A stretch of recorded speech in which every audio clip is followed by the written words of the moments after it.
Hello বন্ধুরা, সবাই কেমন আছো? আশা করি বৃষ্টির ওয়েদারে সবাই ভালোই আছো। দেখো সকাল সকাল শুরু হয়েছে, ছেলেকে দুধ রুটি খাওয়াচ্ছি। একটুখানি আর বাকি আছে। এই যে বর সকালে ভিডিও ছেড়েছিলাম, পরোটা নিয়ে এসছে, এখন পরোটা খাওয়া হবে, তাই একটা প্লেটে বেড়ে নিচ্ছি। এই যে তরকারিটা বার করছে, আমাদের এখানে পরোটা খুবই সুন্দর হয় খেতে। তো টিফিনটা রুটিটা করেছি, একটাই হয়েছিল যেহেতু আটাটা কম ছিল, ওই জন্য ছেলেকে করে দিয়েছি। তাই বর বললো অনেকদিন পরোটা খাওয়া না, চল আজকে তাহলে নিয়ে আসি, তাই পরোটা নিয়ে এসছে। পরোটাটা খুবই সুন্দর, দেখো হালকা পোড়া পোড়া, খুব টেস্টি লাগে, সাথে কাঁচা লঙ্কাও ছিল। এমনিই তরকারি ঝাল আর কাঁচা লঙ্কা লাগেনি, এমনিই ঠিক আছে, টেস্টি টেস্টি খেতে। আমার ছেলেও দেখো না একটুখানি নিয়ে নিয়ে খাবে, ওরও নাকি খেতে খুব ভালো লাগে। আর এদিকে রান্নাঘরে দেখো ভাত বসিয়ে দিয়েছি, আর চিকেন এনেছিল, দই দিয়ে ম্যারিনেট করতে রেখে দিয়েছি। আর এইদিকে পেঁয়াজ আদা রসুন সব কেটে রেখেছি। আর ছেলের এখানে প্রেশার কুকারে ওর খুব অল্প পেঁপে আলু দিয়ে ছোটো ছোটো টুকরো করে ওর মাংস আলাদা করে দিচ্ছি ঝাল ছাড়া। আর এই দেখো বাইরের বৃষ্টি এখনও পড়ছে, আর কাল থেকে একটানা বৃষ্টি পড়েই যাচ্ছে। আমাদের এখানে উঁচু এলাকা, অতটা বৃষ্টির জল জমে না, কিন্তু যারা একটু গ্রামের দিকে থাকে সেখানে তো বুক পেট অব্দি জল, খুবই কষ্ট। ভিডিও দেখছি ফেসবুকে সারাদিন, ওই সবই ভিডিও দেখতে পাচ্ছি।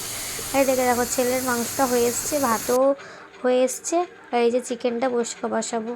এই একদিকে আলু ভেজে নিচ্ছি, আর একদিকে উচ্ছে আলু ভাজা করবো, সেটাও ভেজে নিচ্ছি। এই যে পেঁয়াজ দিয়ে দিচ্ছি, সাথে নুন দিয়ে দিলাম, তাহলে পেঁয়াজটা একটু তাড়াতাড়ি ভাজা হয়ে যাবে, নরম হয়ে গেলে তাড়াতাড়ি ভাজা হয়ে যায়। পেঁয়াজটা ভাজা হয়ে গেছে, আদা রসুনটা ঘষে নিয়েছি, এটা দিয়ে দিলাম।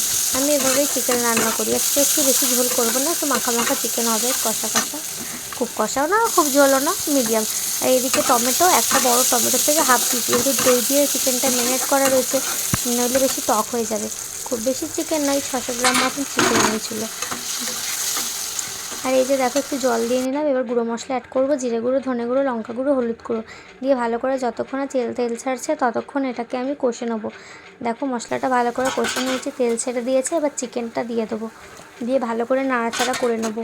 আর নুন যদি লাগে পরিমাণ মতো নুন দিয়ে নেবো, আগে যেহেতু কিছুটা নুন দিয়েছিলাম, তো যদি লাস্টে মনে হয় নুন দেওয়া তখন দিয়ে দেবো।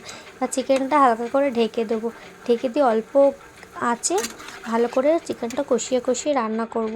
এই যে ঢেকে দিয়েছিলাম, খুলে দেখেছো কতটা জল বেরিয়েছে, যেহেতু দই দিয়ে ম্যারিনেট করা ছিল সেই জন্য এতটা জল বেরিয়েছে। তো আমি কি করব, এবার আলুটা দিয়ে দেবো, কারণ আলু দিলে জলটা তাড়াতাড়ি শুষে নেবে, সেই কারণে এর মধ্যে আলুগুলো এবারে অ্যাড করে দেবো।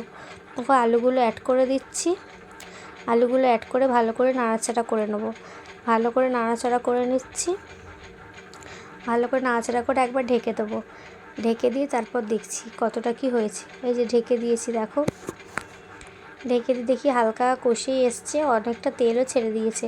এবার একদিকে আমি গরম জল করতে বসিয়ে দিয়েছিলাম, কারণ মাংসে যদি গরম জল দিই মাংসের স্বাদটা বেশি সুন্দর হয়, ঠান্ডা জল দিলে ওই ফুটতে ফুটতেই স্বাদটা নষ্ট হয়ে যায়। তাই আমি সবসময় রান্না করি গরম জল দিয়েই রান্না করেছি, তোমরা আমার আগের ভিডিওতে কিন্তু দেখেছো যে আমি যে কোনো রান্নায় গরম জল ব্যবহার করি। দেখো সে মাছের ঝোল হোক, মাংস হোক, ডিম হোক, আমি সবসময় গরম জলই ব্যবহার করি। দেখো জলটা দিয়ে দিলাম, তাহলে কী হয় বেশিক্ষণ ওয়েট করে না, সঙ্গে সঙ্গে জলটা ফুটে ওঠে। এবার আমি চাপা দিয়ে দেবো, নামানোর সময় গরম মশলা দিয়েছি, সেই ভিডিওটা আর করা হয়নি। এই দেখো আজকে কী কী রান্না হয়েছে, ভাত, উচ্ছে আলু ভাজা আর চিকেন কারি। যদি তোমাদের আমার ভিডিও ভালো লাগে তাহলে একটা লাইক অবশ্যই করবে, কারণ তোমরা যদি লাইক করো আমার ভিডিও দেখো, আমারও ভালো লাগবে, নতুন ভিডিও তোমাদের সামনে নিয়ে আসতে আমারও ইচ্ছা হবে। সবাই ভালো থেকো, সুস্থ থেকো, শুভ দুপুর, টাটা।